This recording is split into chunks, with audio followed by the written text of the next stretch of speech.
مجیدوف این پهلوانی که عنوان قهرمان آسیا در گشتن جدا میانی نورسان رو داشت. میانی نورسان رقم یک محسوب میشد در وزن تا 81 کیلو. بعدا در قهرمانی تاجیکستان رو به خلاصه آمد که با این قد قامت بلند در وزن تا 90 کیلو گشتن گرفت و عنوان قهرمانی تاجیکستان رو در رشته المپی گشتن جدا به دست آورده است آخرین مراتب.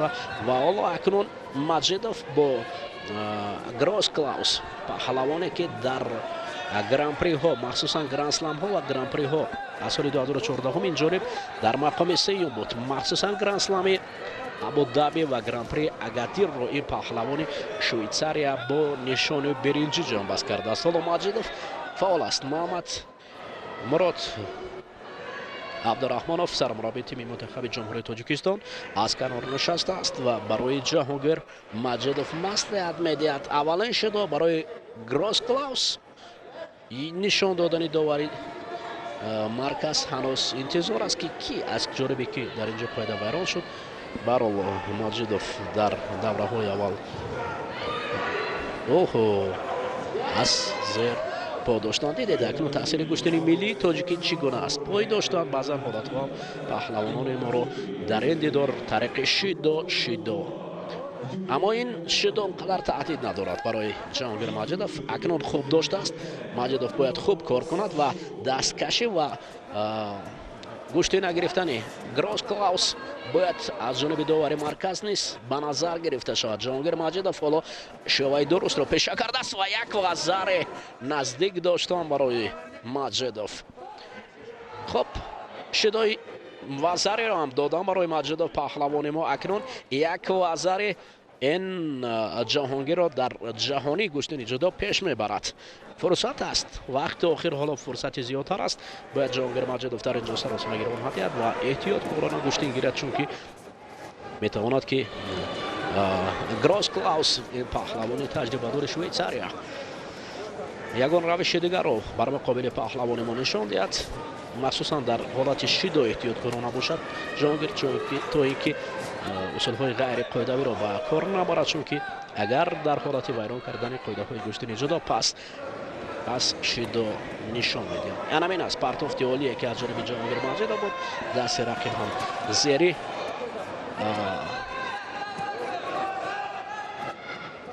چنگال جهانگیر مجیدوف دوباره برای انجام دادن اصول جهانگیر مجیدوف به شک و شبهه هجوم میکند. او در راه حمله خیلی قوی است و دوباره سر کتف میخواست که رقیب را زمین افتاند اما گراس کلاوس دست میکشد از نبرد جهانگیر مجیدوف. فلکه شدای اول را نشان دادن، حتی شدای دوم را هم برای این پهلوان شویتساریا نشان دادن است.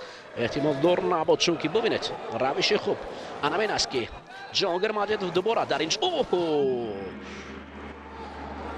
این نوبت اکنون خیلی شوی خوب برای جهانگیر مجیدوف.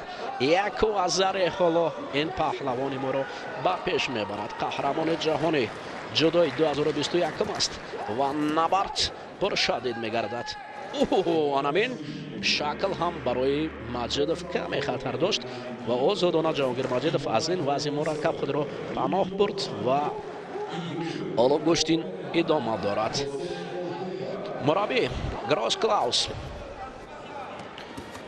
بسیار استراب دارد مخصوصا برای شاگرد مصلحت این دوباره جهد جهانگیر مجیدوف در قهرمان جهان برای پرتافت رقیب است و باید احتیاط شد با وجود همه این امتیازهایی که جهانگیر مجیدوف دارد. باید احتیاط شد در مقابل پهلوان تجربه دار.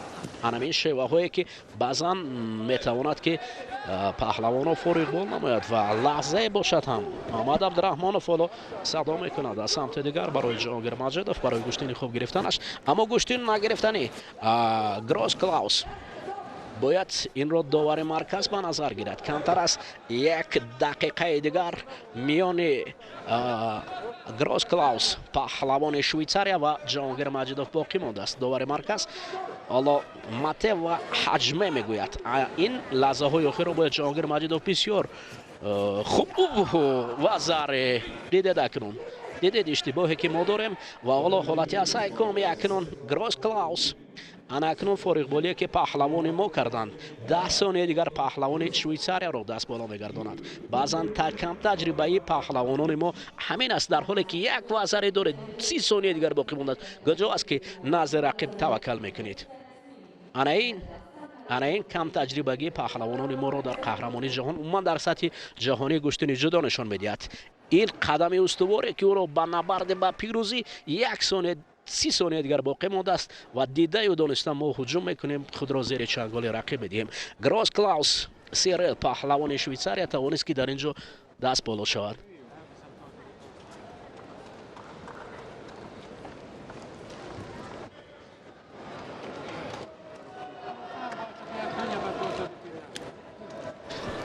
ин лаҳзаҳо бисёр ғамангез ҳастанд вақте ки як вазаре ҷаҳонгирро пеш мебарад ва ҷаҳонгир дар 30 сонияи охир дидаю дониста ба рақиб фосиларо наздик мекунад ва худро гӯё ба чанголи рақиб медиҳад.